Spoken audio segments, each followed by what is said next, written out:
Hello, my beautiful souls. Welcome back to my channel. Please like, share, and subscribe my channel. Thank you. Shri Shiv पुराण शतरुद्र संहिता 19वां अध्याय दुर्वासा चरित्र। नंदीश्वर बोले, हे महामुने, परम तेजस्वी तपस्वी महर्षि अत्रि, जो देवी अनसुया के पति थे, ब्रह्मा जी की आज्ञा से वृक्षकुल नामक पर्वत पर, जो कि विंध्याचल के पास में स्थित था, पुत्र की कामना से घोर तपस्या की।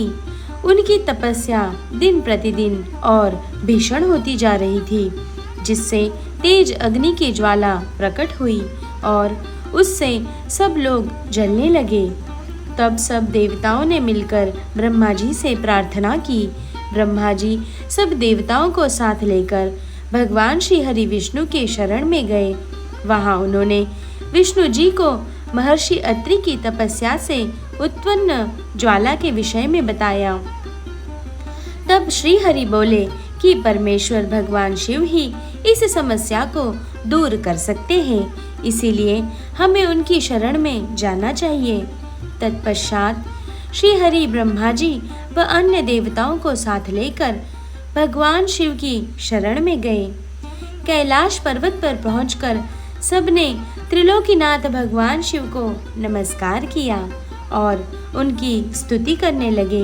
उन्होंने महादेव जी को अत्रि मुनि की तपस्या के बारे में बताया। तत्पश्चात तीनों ब्रह्मा, विष्णु और शिव जी अत्रि मुनि को वरदान देने के लिए गए। उनके पद चिन्हों की पहचान कर अत्रि मुनि ने उन तीनों की अलग अलग स्तुति करनी आरंभ कर दी। अत्रि बोले, हे ब्रह्मा, विष्णु, शिव, आप सभी इस संसार में सबके लिए आदरणीय हैं और पूजनीय हैं। आप सबके ईश्वर हैं और इस सृष्टि का सृजन, रक्षा और विनाश करने वाले हैं। भगवान, मैंने तो पुत्र प्राप्ति हेतु भगवान शिव का पूजन आराधना किया था, परंतु आप तीनों के एक साथ दर्शन पाकर मैं धन्य हो गया हूँ। प्रभु, मुझे मेरा इच्छित वरदान दीजिए। मुनि अत्रि की प्रार्थना सुनकर त्रिदेव बोले, हे महामुने, हम तुम्हारी उत्तम तपस्या से प्रसन्न हैं। हम तीनों देवता एक समान ही हैं और हम में एक ही अंश है। हमारे वरदान से तुम्हारे 3 पुत्र होंगे, जो हम तीनों के अंश होंगे। यह कहकर ब्रह्मा, विष्णु और शिव वहां से अंतर्धान हो गए। अत्रि मुनि वरदान पाकर खुशी से झूम उठे और वापस अपने आश्रम में चले गए।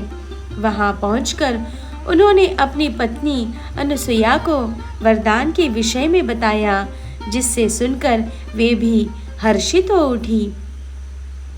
समय बीतता गया।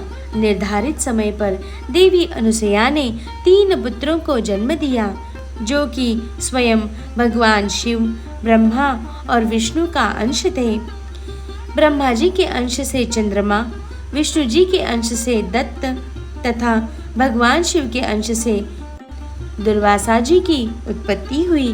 दुर्वासा जी ने सूर्य वंश में उत्पन्न राजा अम्बरीश, जो कि सप्तद्वीप के स्वामी थे, की परीक्षा ली।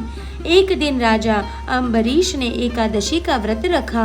तब दुर्वासा जी अपने शिष्यों को साथ लेकर उनके राजमहल में गए। उधर अम्बरीश ने सब ब्राह्मणों को भोजन कराने के उपरांत जैसे ही जल पिया, दुर्वासा ऋषि वहां पहुंचकर उन पर नाराज होने लगे। वे बोले, राजन, हमें निमंत्रण देकर बुलाने पर भी आपने हमारा इंतजार नहीं किया और हमें भोजन कराने से पहले ही जल पी लिया। अब तुम्हें अपनी करनी का फल अवश्य भुगतना होगा।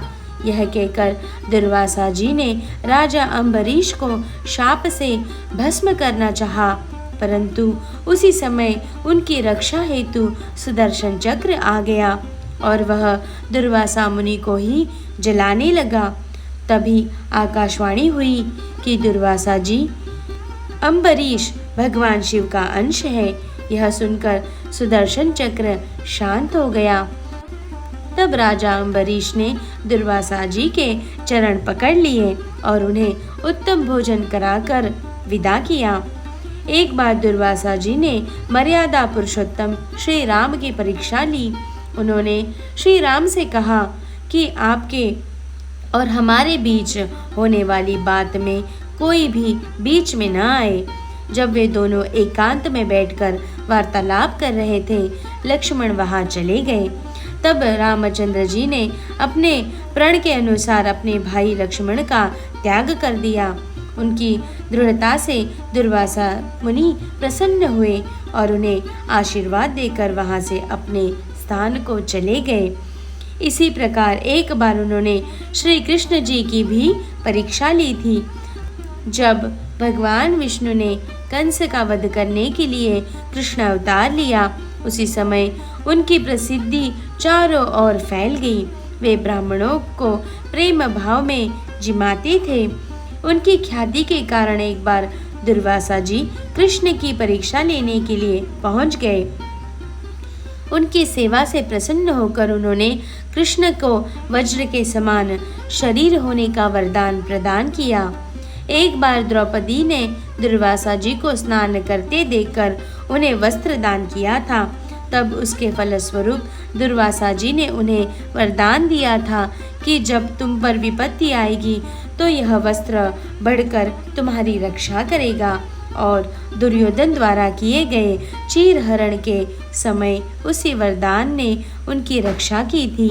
इसी प्रकार मुनि दुर्वासा ने अनेक वरदानों से प्राणियों की रक्षा की।